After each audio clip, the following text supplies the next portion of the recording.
Hello? Good evening, Deontay. Yeah, this is E. Hi.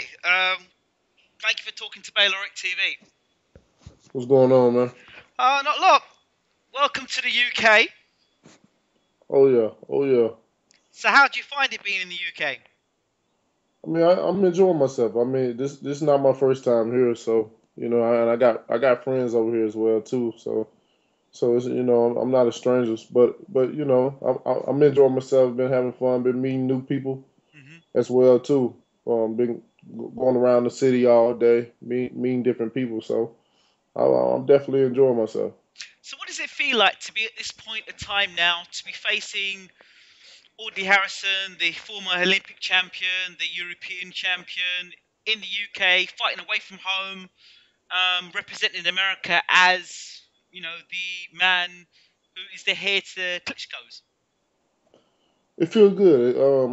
It feels good to have this opportunity. You know, I got a lot of fans over here that always ask me when you gonna come and fight over here. When you gonna come and fight over here? And I always say soon. So you know, soon is now a reality. Now I'm here and I'm excited to be fighting here. You know, and excited to be fighting Ollie.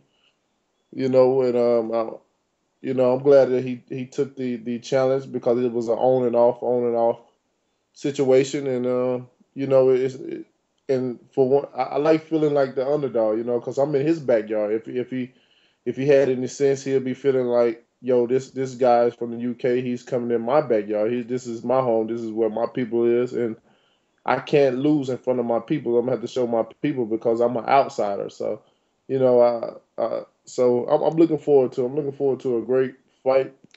Hopefully he bring the best of Ollie Harrison because Deontay is going to bring the best of Deontay Wilder.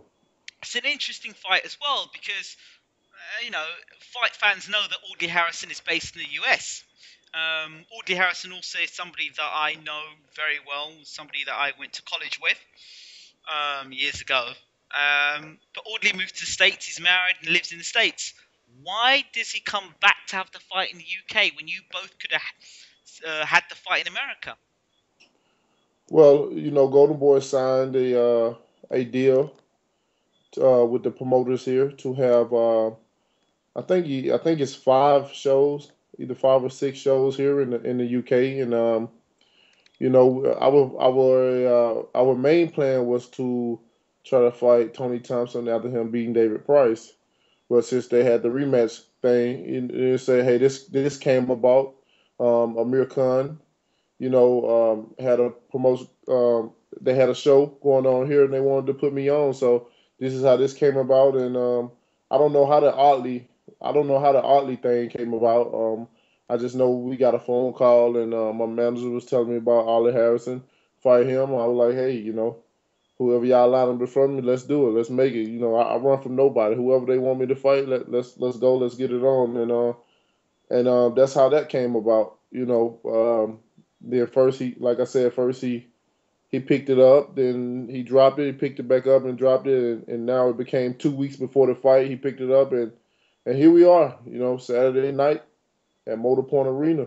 It's showtime. I mean, you two guys have been sparring partners beforehand. How much of an impact will that have on this particular fight? It'll it'll have. I wouldn't say. You know, it can go in 2 ways. You know, it can have a. We both got the feel of each other. Of course, he just said many times that I hit hard. You know, he didn't even said it when he was fighting David Price. That hasn't changed. Um, it can go as he already know what I'm capable of doing. I already know what he capable of doing. But you know, it's always a rule that when you go in camp, never show all that you have. Never pull out all your artillery out your bag. Never use all your weapons because there may be a point of time that you may have to face that man, especially in the heavyweight division. That's why a lot of guys don't go to camps with other opponents that they feel like they're going to fight, or bring in opponents that they feel like they're going to fight just for these reasons right here. You may end up fighting them, and you know, hopefully, like I said, everybody been saying he's looking good for the from the prize fighting competition, and I hope he bring that mentality. I hope he don't put in his head that what I did in camp, or being strong and fast in camp, you know, distract that from him doing what he had to do in this fight. So he know what I'm capable of. I know what he's capable of, and I'm just gonna show him a little bit more advance of what Deontay Wilder has to offer inside the actual ring instead of in the sparring section. Deontay, this fight for me, looking at it, it's in a sort of like a no-win situation for yourself. If you go out there and you blast out Audley Harrison in a few rounds, they'll say, well, 27 fights, 27 wins, 27 KOs. The guy's got a big right hand. He should knock Harrison out. Harrison got knocked out by David Price. Okay? Now, if Harrison is to turn round and to knock you out now, then it's like, oh, well, then, Deontay Wilder wasn't the fighter he's put himself out to be. How do you mentally prepare yourself for a fight such as this, where it's a no-win situation at the moment? Well, no, sometimes in your career you have those situations where it may seem a no-win situation, but it's still, the rankings is all based about points. That's at the end of the day, how to get to the top. You got the points and stuff like that. Many people think because somebody ranked higher than another person, they got to be better than the other person. That's right. That's so untrue. Just because a guy is ranked high doesn't mean he's better than the number 50th guy. So basically, all this fight is just a ranking for me, just putting points on. If it don't benefit in that, it's putting points on my ranking. But I think each and every fight, brings some kind of some kind of substance to a person, whether it's getting the experience, getting the points, building the record, or what. Like I said, whoever they put in front of me, they felt it was the best person for the UK to put in front of me out of other guys that they have contacted, because they contacted other guys, and a lot of people said no. If it was a perfect world, if it had it like this fighter want to fight this fighter, and they both beefing and they want to fight, and they both fight each other because they wanted to, it'll be great. It'll be great, but obviously, it don't work like that. It doesn't work like that. Sometimes people don't understand how the business is worked and how it's constructed. But like I said, he's in front of me, and I got to get him out of there. 27 fights, 27 knockouts. It's something that is living with you at the moment.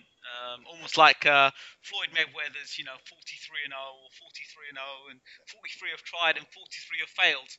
And it's a great motto to have. But in the 27 fights and the 27 knockouts, do you feel that you are... Well, let me rephrase that question. In the 27 fights, do you have confidence in those 27 fights and say, you know what, well, this is the fight I had this happen, and I think, you know what, going to fight Audley, this fight in particular is going to prepare me for that? Or is it just a case of, you know what, well, 27 fights, 27 KOs, I'm a big puncher, and if I connect on Audley, it's all over? No, if I said that, then that means I'd be relying on my right hand, which I'm not a fighter that just rely on one punch. I don't rely on my right hand because, you may get that person that takes it. I done been in sparring sessions where people do taste it. So when they do take it, what I do, I set them up and hit them again with it. You got to keep in mind that the head is not meant to be hit in the first place. So if the head is hit multiple of the time, eventually you will go down. So if I ever get it, if I ever just say if I hit Ollie and he don't go down, that don't frustrate me at all. I got a jab, I got right hands, I got hooks, uppercuts, all those other combinations will come behind it. But eventually, one of those punches of setting up, we'll knock them down. You know, I'm just not. I got so many other uh, artillery Attributes. in my bags. I got so many other things that I'm capable of doing in the ring that people haven't seen. I haven't been past the fourth round to display it. I'm a thinker now. You know, when I first came out, I was very wild. I was trying to please the crowd, and stuff. But now, I'm totally a thinker. I think in the ring. I do just enough what I think will win the fight, and go from there. You know, in the heavyweight division, it's all based about power. You know, Mm. I got all, if it's 10 rounds, I got 10 rounds to go. You know, I'm not scared of going the distance. I'm not scared to bang with nobody. I'm just a smart fighter. You know, it's I don't want to be in boxing long. You know, I got other things that I want to do outside of boxing, and I got a goal that I want to reach, and I want to do that, and pursuing my other careers and stuff that I want to do. When you look at the heavyweight division at the moment, you look at a situation with Price Thompson or Banks Mitchell. Those two fights there where, you know, people expected Mitchell to knock Banks out, other people expected Price to walk through Thompson. What, if anything, what do you pick up from those fights? What do you look at sitting at home watching these fights? What does it do to you?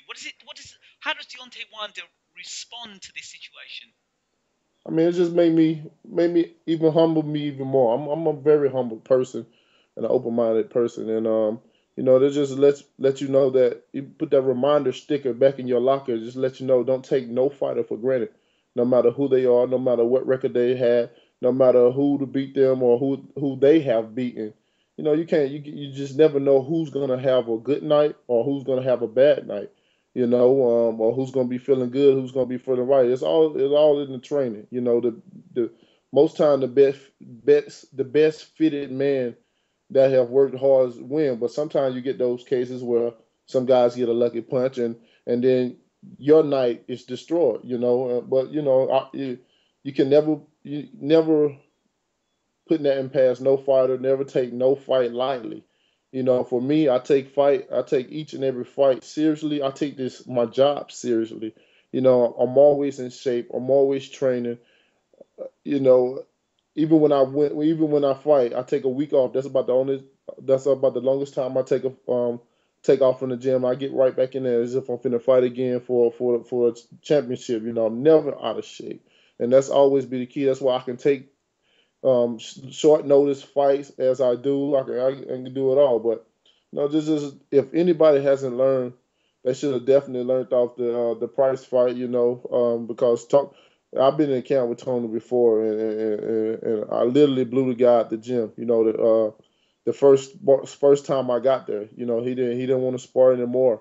Out of a whole week, I only sparred him twice, and they made him spar the second time, and that was it. That was the easiest money I ever made in a sparring session.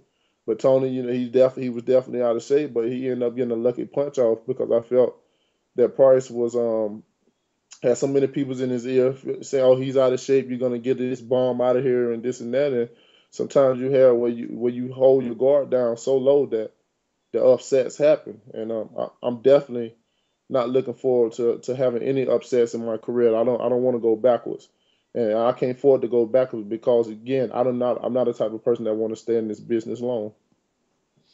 Okay, let me throw something to you. A curveball. You were a bronze Olympic champion, correct? Correct.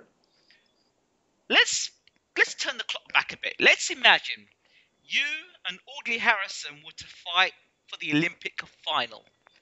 How do you think Deontay Wilder would have done back then? I don't know. Back then when I was fighting for the when I was fighting in the Olympics, Hmm. I wasn't fighting off of skill. I was mostly fighting off of heart. Most of those guys that was there at the Olympics have way more experience than I. I made the Olympics team very fast. I medaled. I made the Olympics team in a year and a half and medaled. No one in history has done it as fast as I've done it. And I just fought off a heart. I always had no skill, but had a big heart. I feel that a man can measure a man's skill level, but he can never measure how big his heart is. And I always, all the way to the level that I got, it was always off of heart. Each and every fight off of heart. So, I haven't, I didn't.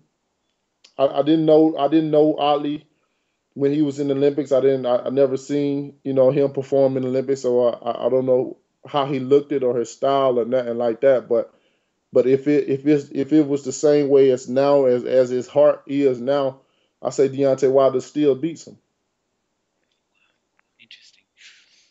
Deontay Wilder, you know, this fight, if you are successful, and I say if because anything can happen in the boxing world. For you, it's a sure certain thing. You're gonna say, "I'm gonna win this fight.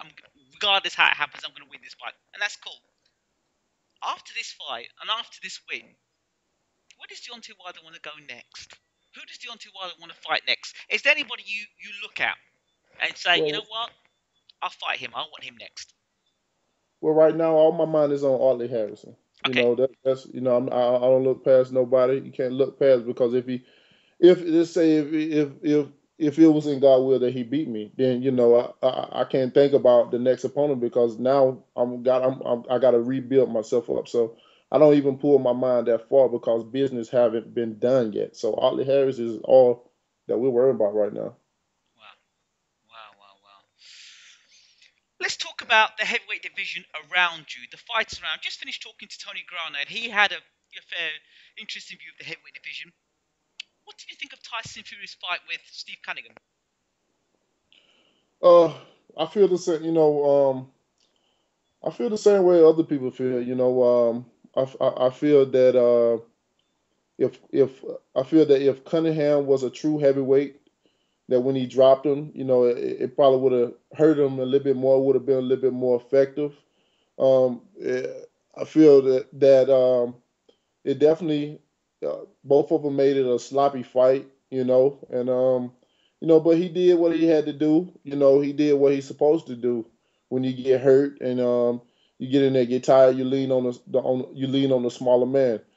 Cunningham do not supposed to be in the heavyweight division. I don't even know why he came to this division. He's a true cruiserweight champion.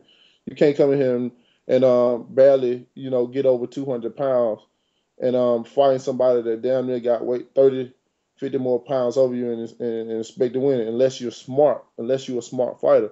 And Cunningham did not fight a smart fight, being as small and not as powerful at he is. He doesn't have a power punch. So, I think Tyson did what, even though the fights were ugly and it was sloppy, he came out with the win. And at the end of the day, that's all that matters. Did you learn anything new about Tyson Fury in that fight? He was slow.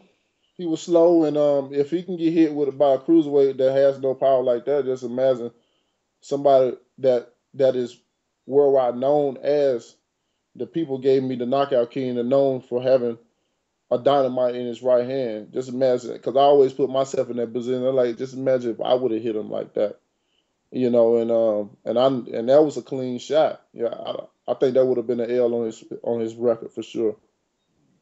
Wow. Bryant Jennings. A lot of people talk about yourself and him. How do you view him as a fighter? Brian Jennings, I mean, that'll be like an appetizer at a restaurant for me. Personally, I just Brian Jennings is a base fighter. He's a base Philly fighter that fight on NBC network and that's it. I don't have no threat. I don't feel no threat with Brian Jennings. That'll be a definitely an enjoyment fight for me. Something that I definitely still want to have. No matter how high I get in my career, I give him an opportunity. But he's a base fighter. I'm a worldwide traveling fighter. This is my second country. I done fought all over the states. And like I said, this is a second country. So I am I'm a universe traveler fighter. He's a base fighter. So he wouldn't know how to.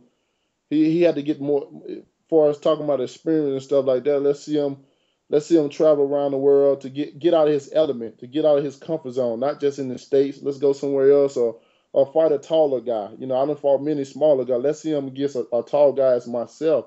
See how he react to that. It's a lot of things that put a question mark by Brian Jennings, especially when it comes to a power puncher as I.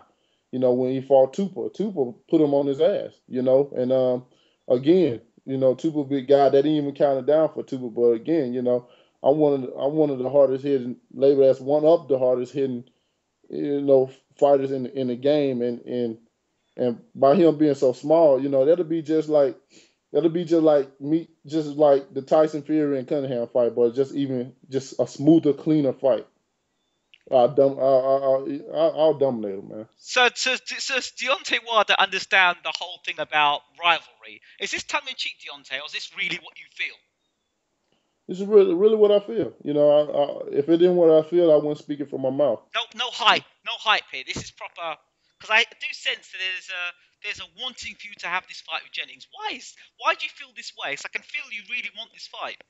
Yeah, most of them. Just from all the talk that was, the talk has calmed down. Like it had completely calmed down. I guess it was just at the moment, at the time or whatever. But when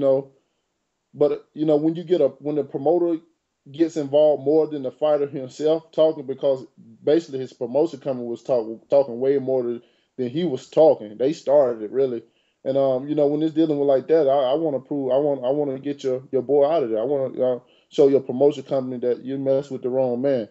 But again, many people wanted to see that fight. That was a big hype at the moment, and still to this date, I wanna fight him. But overall, I wouldn't mind fighting all the Americans because even Emmanuel Stewart before he passed away said that Deontay Wilder is the best heavyweight in America, and I feel strongly about that, and a lot of other people as well feel strongly about that as well. Forget the knockouts, forget the power. I am the best. I am the best, and then whoever want to feel like they're testing for me, I'm willing. I've never ran from no one. I'll never run from no one ever in my life. I don't know what it is to run unless I'm running in a track meet. That's the only time I'm running. So Okay, what? you're a man that wants to fight. You're up for a fight for sure. Most definitely. Okay, Most definitely. another British fighter that was rumored to fight you, Derek Chisora. Tell us about that. No, that was just a rumor.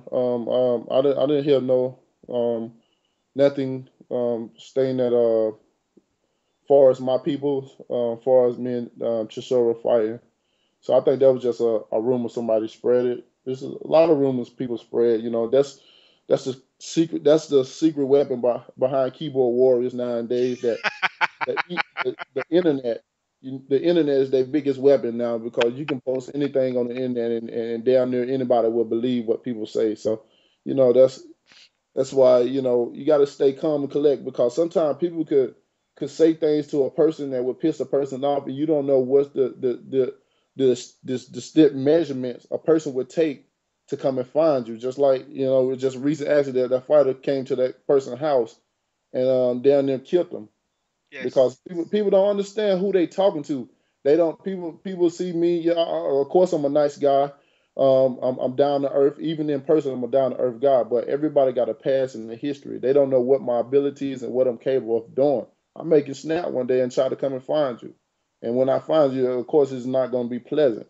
But I'm just not like that. And and I feel that when the internet came out, that just opened a whole nother door of expressing people's voices and opinions.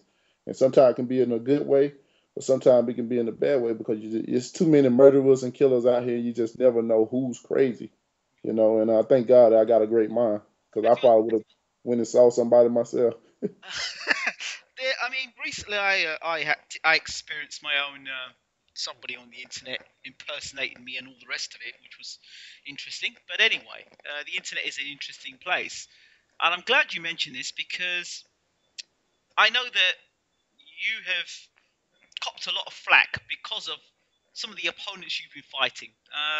Now I know you yourself are almost a perfectionist. I've heard you in lots of things say, you know what, I'm always working to get better, be the best that I can be. If you were, if you could look outside yourself and be honest and say, well, you know what, these are the opponents I've fought so far and have knocked them out.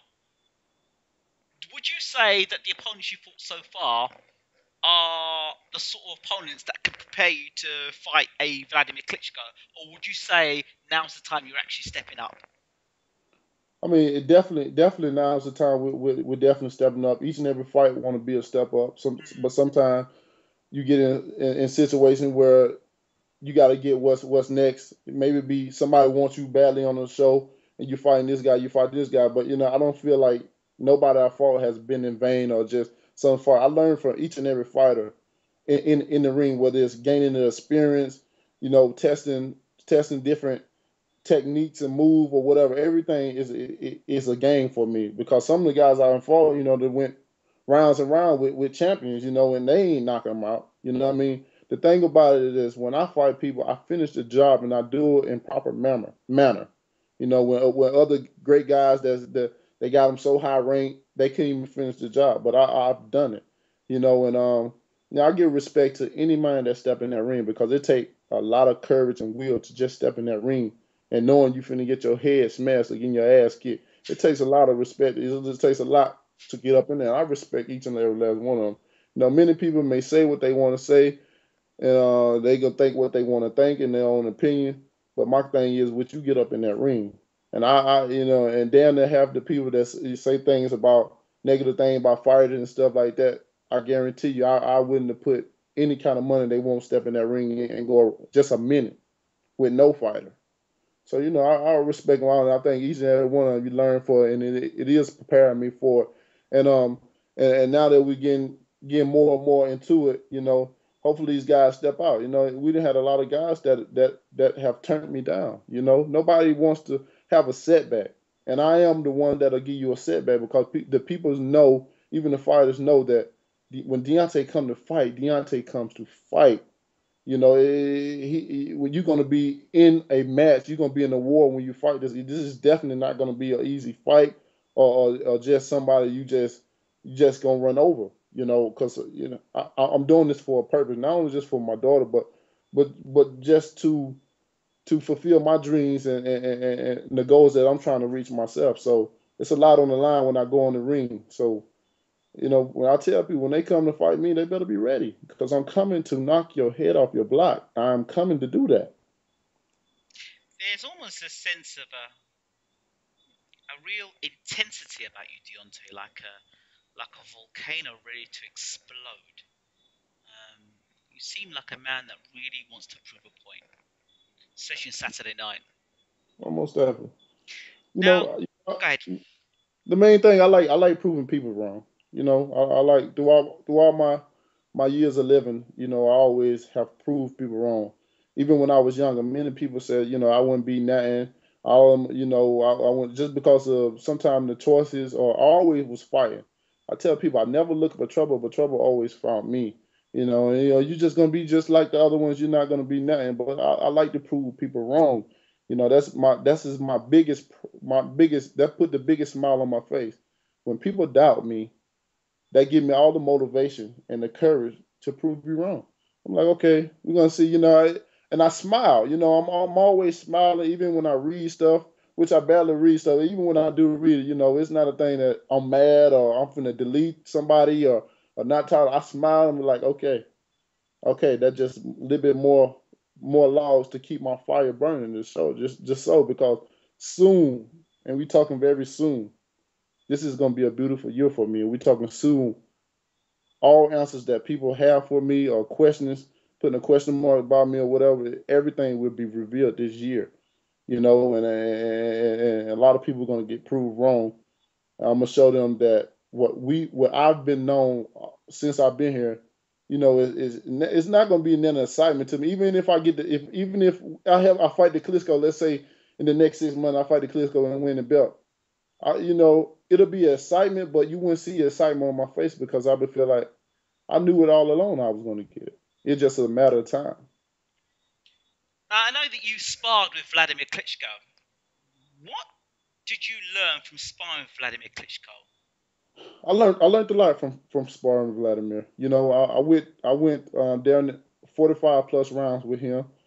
Hmm. It was a great sparring session. Sometimes me and Vlad will get up in there and me and him and just spar and he'll call it. That's it. That's it. While everybody else on the sideline waiting and he'll just say that's it. Every time we got out of there, we banged. It was a hard. We banged. We got standing ovation by the crowd. High, applause. Even the things that he said. To me, I learned that if you work hard and you stay working hard, because he didn't have an up and down career himself. But Hmm. that's what it takes to become a champion. He never gave up. He works hard, and I'm a hard worker myself. So I see that. Damn, he works super hard. That people don't understand his set. He worked and worked, and Manuel got them to where he understand himself now, as far as keeping his distance, where his feet placement need to be, how to spread his legs, how to do that. And, I'm taking all that in, and I see that. I'm like, wow. And the things that I was able to do in the ring, to gain his respect, and the things that he was telling me. Not only he was just telling me to personally, he was saying it out loud so everyone else could hear. It was like, wow, that was just more of an eye opener for me. There was a confidence builder as well too. I'm like, yo, this is the champ, and I'm doing all the. Most guys will go 1 or 2 rounds with him. I'm doing 3 and 4 rounds every day. I was the main guy. Even the manager said, yo, if it wasn't for you, Deontay, that wouldn't have been. It wouldn't. This count wouldn't have happened. And to get the things that I've gotten from them, and stuff like that, bonuses and stuff like that, man, it was a great feeling. I definitely learned a lot. I learned some advantages and some disadvantages as well too. How far away? I mean, now realistically talking, you have sparred with Wladimir Klitschko, and of course, you said it yourself at the top of the interview. You said that you don't show everything when you're doing sparring. You're now sparring the heavyweight champion of the world. Right, What goes through your mind when you're sparring the heavyweight champion of the world, considering to yourself one day you actually want to take his head off to right. become heavyweight champion? What's going Well, through your mind? besides the excitement and the adrenaline rush, I'm like, yo, I'm in the ring with the champ. I'm sparring the champ.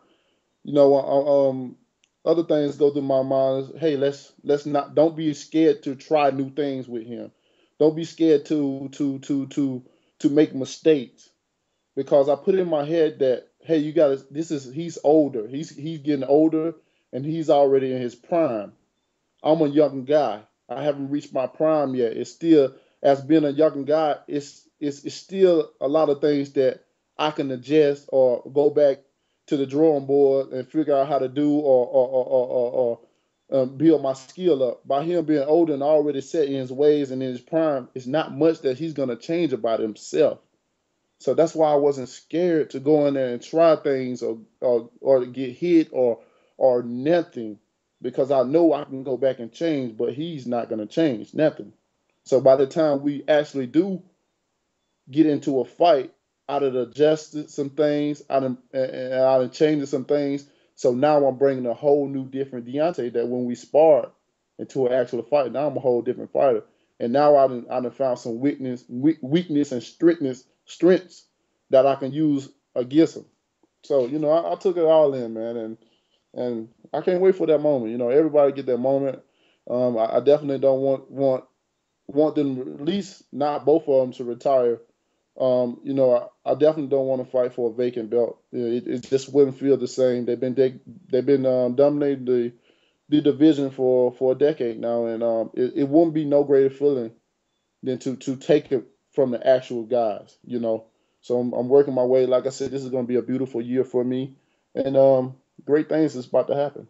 Ariola and Stavern fight Saturday night as well, Right. while you're in the UK doing the business. Um, your thoughts? Uh, I think Ariola may. I don't know. Ariola may win, but I don't think Ariola. If he do fight a Klitschko, I don't see him winning it. His style, the way his fight is just built for a tall guy that is smart and don't know how to use their reach and distance.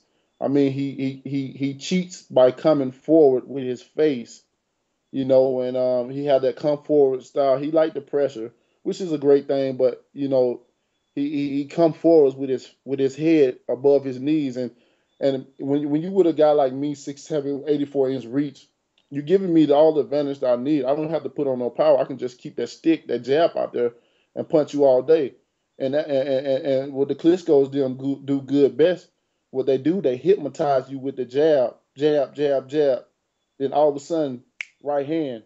You know, and everybody know the punches that affect you is the ones that you don't see, and that's what they when he fought the last Klitschko he fought. That's what they did. He was easy to be hit, and if you're so easy to be hit like that, I don't you have no chance. They say he done lost weight and stuff like that, and that may be something that may play against him as well too, because his body is naturally known to be heavy, to carry that way. And by him being smaller, I don't think that's gonna do Help him. him no any justice. No.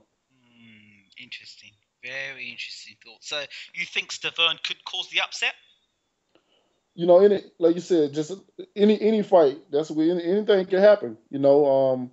I, I only seen Stefan fight one time, and he looked it real strong, and we can see anything can happen. He's definitely not anything can happen, but to Chris Areola, to his credibility, I mean, he is a tough guy. He does have a big heart, and he has that heart of I'm gonna go out if I have to die in the ring. I'm gonna go out with a bang, and that can play a big part as well too. We don't know the measurement of Stavern heart and ability to just dog it out. But we didn't see many times where Areola have been in dog fights, and his heart wouldn't let him give up. That's just that Mexican pride overall, though. They all like that. But like I said, it's gonna be an interesting fight, and I wish I could be able to watch it and see. David Haye is back, the Haymaker, and there's rumours that he might fight Manuel Shah. What's your views of David Haye and Manuel Shah? Man, Manuel, who's he fighting? Manuel Shah. Well, Manuel Shah, he's the WBC silver champion. I never heard of him before. Never heard of Manuel Shah. Okay, David Haye. Well, I mean, I like David as he's a great guy, man. And David Hay was one of my first guys that was on a top notch level that I got an opportunity to spar with, come in camp with, and it was a great sparring session. Again, I showed why I was the heavyweight champion of the world. You got to keep in mind, there's never been a camp that I've been in some great camps. There's never been a camp that I haven't been to that the people have said that I'm the next heavyweight champ of the world. But David is a great guy, man. David, he's fast. I like his speed. I like his attitude when he going into the ring. So he's very talented guy. So I don't feel that there when David going in and fight, no matter who it is, that if he come as David Haye and come ready to fight, that he can get him a opportunity, a good fight. Even when he fought the Klitschko, I don't know what happened. I don't know what he was going on in his mind. Personally, I think when they did that face off Max Kellerman. with Max Killerman, I think that got in his head because I even felt the attention just staring at my TV. The things David Forrest cutting the head off of the brothers, how the Klitschko were looking at him and wanted to just grab him across that table right there. I think David felt that. If I can feel it way miles and miles away and on my TV, I know he felt that intention in the room and that energy. And I think that kind of spooked him out a little bit. I think that's why he responded and acted in the manner that he did in the ring. Very cautious and tense. And sometimes that's all it takes. Just like Mike Tyson. Mike Tyson scared all his opponents before they got in the ring. So if you do that, you get in there mentally, you done already won the fight. And I think mentally, Klitschko got in his head because he knew he meant business about the heads cutting off and stuff because they took that very personally. He was even I heard in the Klitschko camp, they were like saying they want to kill him, and I think they got in his head, and that's how the fight went about how it did. It was David didn't really throw no punches. He was almost like Arlie Harrison when he fought Arlie, but vice versa. Yes, a lot of fight fans are pretty upset with the way that fight went because there was so much hype before the fight, so much talk before the fight. It was one of the most anticipated heavyweight fights in a long while, and then when the fight actually happened, it wasn't what people expected. Exactly, Yeah, exactly. so Because he already got beat mentally. You already when you get beat mentally, then you might well not even show up. You might well should have just gone and faked the toe injury before it happened. That's what I would have did if I already knew my mind was already like, I can't go in there fighting like this. I ain't gonna be able to think because he already in my head now. But sometimes you have that pride as a fight. You have that pride got to him like I can't. I got to show up. I got to fight, even though my mind is mentally gone. I can't show my trainers. I can't tell nobody that is dead. I got to be a man and show up, and whatever happens, happens. There's two other fighters I'm going to talk about. Malik Scott, first and foremost. Yes. Your thoughts on Malik Scott? My thoughts probably the same as your thoughts. That was a one-sided fight. One-sided fight. The guy definitely got exposed. Especially, I don't know why he felt like because he beat Tor Hamner that he felt the need to have this big hurrah by himself, man. That's just Tor Hamner, Well, man. You know. I was telling people about this on Twitter. I said to them, look, Malik's going to win this fight hands down. I mean, it's just But the thing is, I think it's this thing about Eastern European fighters coming to American fighting and getting dodgy decisions. You saw it with the Adamek fight, and then they did it again with Glasgow. Yeah. You know. But in this case, I have Malik Scott winning all the way. Yeah, All the way. all the way. For I think Glasgow may have won one round, if that. Well, If that's that. it. That's it. That's it. How he got a draw, I don't know. That is it. And then, we done seen a lot of upsets during boxing just the start of this year, man, and it's been ridiculous. Absolutely. It's like these judges, and man, we don't know what's going on. Is they getting paid off, or is it politics, or what? Because that fight right there was hands down a boxing clinic. And Malik, that's my man. That's like my brother. And when I was getting ready for Price, I had him down here training with me. So that fight was definitely one sided. I think that I can't even pronounce his name, man. All them weird names I can't. Glasgow. Glasgow, yeah. I think he definitely got exposed. I think that was a something that really broke him down and made him think like maybe I should shut up and get back in the gym and work a little bit more harder because he know deep down in his heart that he got beat. You can see it all over his face when they asked him, "Do you think you won?" He said, "Yeah." You can see in his face that no, I didn't. Thing is, I haven't heard nothing about Glasgow since. Have you? No, I haven't. I haven't. Quiet, yes. I haven't. If they are smart, the trainers and promoters, they would slow them down a little bit more. Absolutely. One more fighter. It was Malik Scott. Pulev. The dark horse in the heavyweight division. How much do you know about Pulev? Pulev. Pulev, yes, he's ranked. Yeah, I don't know. I don't know much about him. I know Peter Fury was saying Tyson.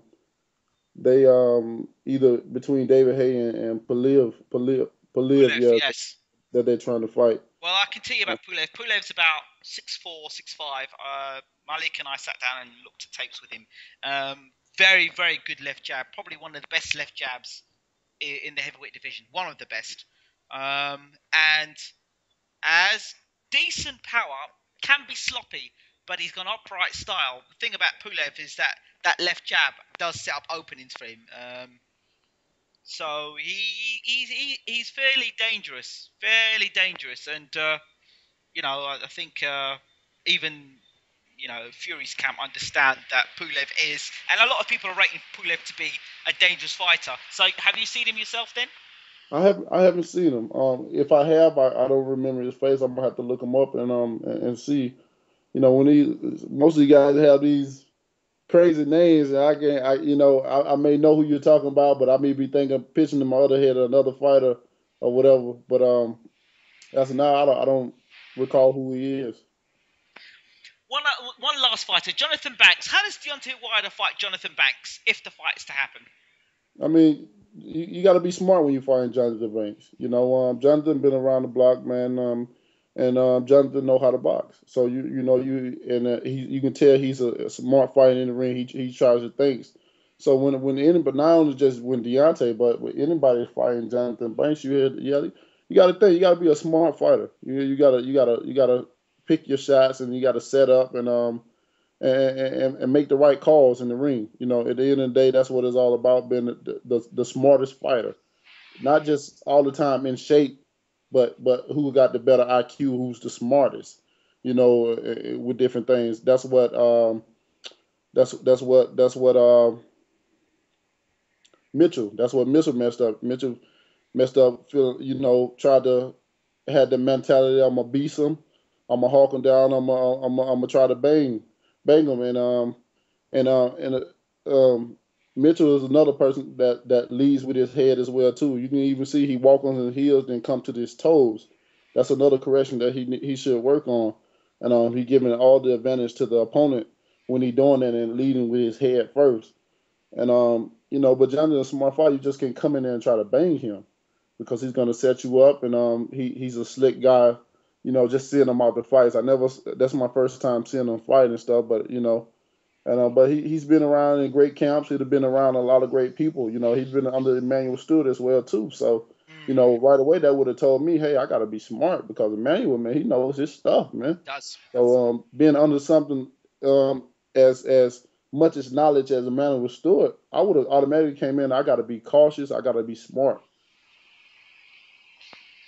Do you think there should be a super heavyweight division with yourself, Tyson Fury, the retarded Klitschko, Vladimir Klitschko, all over 6'5"? Don't you think Nah, you don't think so? I don't think so. I think you already got too many belts in the division. You don't want to add another weight class either. It's just too much. The amateurs have You got a know super heavyweight division, though. what's that? The amateurs have a super Yes, I heavyweight know division. amateurs. I know amateurs have a super heavyweight division, which is I think far as amateur wise, it's cool. To a certain extent. But I don't feel professionals should have a. I think they'll just be doing it a little bit too much. I mean, what would it be? What would be the weight limit? Over 250 and up? I feel that I feel you should be in shape. You shouldn't want to get so big and sloppy. You should. I feel that what would eliminate that. I feel each fighter should have a certain fitness level they have to recommend to fit a certain standard they have to fit as far as being healthy and fit. That would eliminate a lot of that because a lot of guys just go in for the money. They don't care how their body is and just wake up day to day just do whatever. People like me, I take care of my body. I eat good food. I know what to eat and what not to eat, and I like to feel healthy. And I'm not just in there for the money. I mean, we all want money. I'm not just in there just like, well, I'm just here for the money and have a bad body. But I definitely take care of my body. I feel that'll eliminate all that. If you don't have a healthy body, your body don't fit the regular the requirements to fight. You don't look in shape and in fit. You can't get in there. That's interesting because, as you know, in these internet forums, they're thinking there should be a super heavyweight division. The Klitschko brothers should fight. Rumors of you fighting David Price. All sorts of stories you hear, and But it's good to hear your views, Deontay. I've certainly learned a lot more about you tonight. It's been. I really appreciate the interview. I've been chasing you to get an interview for so long, and I guess now I know a lot more about Deontay Wilder, and I really do appreciate it, Deontay. Almost definitely. I mean, it's been a long time coming for the interview, and sorry it took so long. Just a lot of things been going on in life. Not only just being a businessman in the boxing industry, but also being a father and stuff like that as well too. So but it's definitely been a pleasure as well talking to you as well. Thank you, Deontay. And before we finish, for your fans, do you have a message, and how do they contact you? For my fans, I love y'all guys, like deep down in my heart. May God bless y'all. Keep on rolling with me, cause we're definitely going all the way. And for the non-believers and the ones that's still on the edge, that still need to see a little bit more, just stay tuned. Stay tuned. There's more to come. And Bomb Squad! You couldn't resist that, could you? Yeah, I couldn't help it. So, can you tell everyone your Twitter handle? Oh yeah, and if you want to contact me, certain days, certain times of the day, you can follow me at Bronze Bomber. Bronze Bomber. Do you have a Facebook account? I have a Facebook account as well too, and you can look me up at Deontay Wilder. I think it's Bronze Bomber, but you can just type Deontay Wilder and there you find me, the Bronze Bomber. One final thing before you go, and I forgot to ask you earlier. Obviously, you came face to face with Audley Harrison.